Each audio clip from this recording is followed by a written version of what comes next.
द्वापर युग में भगवान विष्णु के वाहन गरुड़ ने एक दिन अत्यंत विनम्र भाव से भगवान से प्रश्न किया, हे प्रभु, जब किसी मनुष्य की मृत्यु हो जाती है तब उसकी आत्मा के साथ वास्तव में क्या होता है? क्या वह तुरंत स्वर्ग या नरक चली जाती है या उसे किसी न्याय का सामना करना पड़ता है? भगवान विष्णु मुस्कुराए और बोले, हे गरुड़, यह संसार कर्मों का क्षेत्र है। यहाँ किया गया प्रत्येक कर्म, प्रत्येक विचार और प्रत्येक भावना का लेखा रखा जाता है। जब किसी मनुष्य की मृत्यु होती है तब केवल उसका शरीर समाप्त होता है, आत्मा नहीं। आत्मा अपने सूक्ष्म शरीर के साथ एक नई यात्रा आरंभ करती है। प्रारंभ में वह अपने घर, अपने परिवार और अपने जीवन से जुड़े स्थानों के आसपास रहती है। वह अपने प्रियजनों के विलाप को देखती है, उनके मन की पीड़ा को अनुभव करती है और समझने का प्रयास करती है कि अब उसका सांसारिक जीवन समाप्त हो चुका है। कुछ समय पश्चात यमदूत उसे यमलोक की ओर ले जाने के लिए आते हैं। जिन्होंने जीवन में धर्म, दया, सत्य और ईश्वर भक्ति का पालन किया होता है, उनके लिए यह यात्रा अपेक्षाकृत शांत मानी जाती है। किंतु जिन लोगों ने छल, कपट, हिंसा, लोभ और अधर्म का मार्ग अपनाया होता है, उनके लिए यह मार्ग भय और पश्चाताप से भरा हुआ बताया गया है। गरुड़ पुराण में वर्णित है कि आत्मा उस समय अपने जीवन का प्रत्येक दृश्य मानो चलचित्र की भांति देखती है और उसे यह अनुभव होने लगता है कि अब कोई भी कर्म छिप नहीं सकता। यही उसकी वास्तविक परीक्षा की शुरुआत होती है। जब आत्मा यमलोक की सीमा के समीप पहुंचती है, तब वहां का दिव्य और गंभीर वातावरण देखकर उसके मन में अनेक भाव उत्पन्न होते हैं। गरुड़ पुराण में वर्णित है कि यमलोक कोई साधारण स्थान नहीं, बल्कि न्याय का ऐसा लोक है जहां पक्षपात का कोई स्थान नहीं है। वहां न धन का प्रभाव चलता है, न शक्ति का और न ही किसी संबंध का। वहां केवल कर्म बोलते हैं। यमलोक के विशाल द्वार पर दिव्य प्रहरी खड़े रहते हैं और प्रत्येक आत्मा को उसके निर्धारित समय पर भीतर ले जाया जाता है। आत्मा जैसे जैसे आगे बढ़ती है, उसका भय बढ़ने लगता है, क्योंकि उसे अपने जीवन के अनेक ऐसे कर्म याद आने लगते हैं जिन्हें उसने संसार में महत्वहीन समझकर कर दिया था। वहां पहुंचने पर उसे प्रतीक्षा करनी होती है, क्योंकि प्रत्येक आत्मा का क्रम निश्चित होता है। गरुड़ पुराण के अनुसार उसी समय आत्मा को यह अनुभव होने लगता है कि मनुष्य जीवन कितना अमूल्य था और उसने उसे किन किन बातों में व्यर्थ गवा दिया। कुछ समय बाद आत्मा को यमराज के दिव्य दरबार में प्रस्तुत किया जाता है। यमराज का स्वरूप अत्यंत तेजस्वी, गंभीर और न्यायप्रिय बताया गया है। उनके समीप चित्रगुप्त विराजमान रहते हैं, जिनके पास प्रत्येक जीव के जन्म से मृत्यु तक के कर्मों का संपूर्ण लेखा सुरक्षित रहता है। चित्रगुप्त किसी पुस्तक के पन्ने नहीं पलटते, बल्कि दिव्य ज्ञान के द्वारा आत्मा के प्रत्येक कर्म को प्रकट कर देते हैं।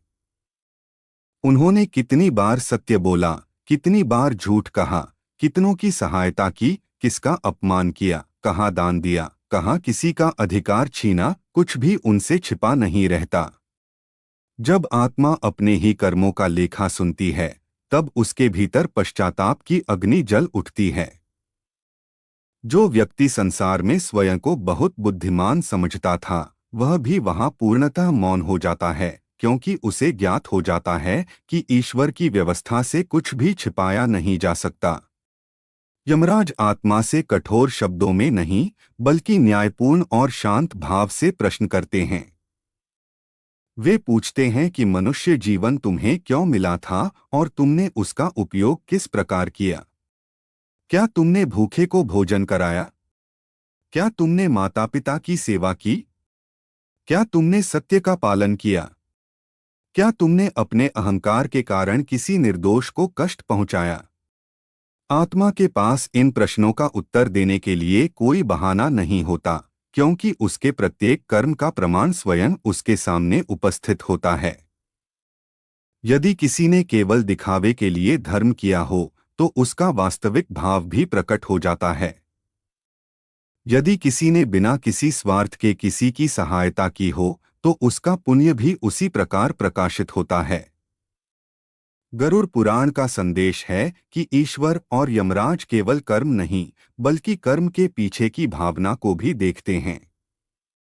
जब समस्त लेखा पूर्ण हो जाता है, तब वह क्षण आता है जिसका प्रत्येक आत्मा को भय रहता है। यमराज अपना निर्णय सुनाने के लिए तैयार होते हैं। उस समय पूरा दरबार गंभीर हो जाता है। आत्मा के मन में आशा और भय दोनों होते हैं। यदि उसके पुण्य अधिक होते हैं, तो उसके लिए श्रेष्ठ लोकों का मार्ग प्रशस्त किया जाता है। यदि पाप अधिक होते हैं, तो उसे उन कर्मों के अनुसार दुखद परिणामों का सामना करना पड़ता है।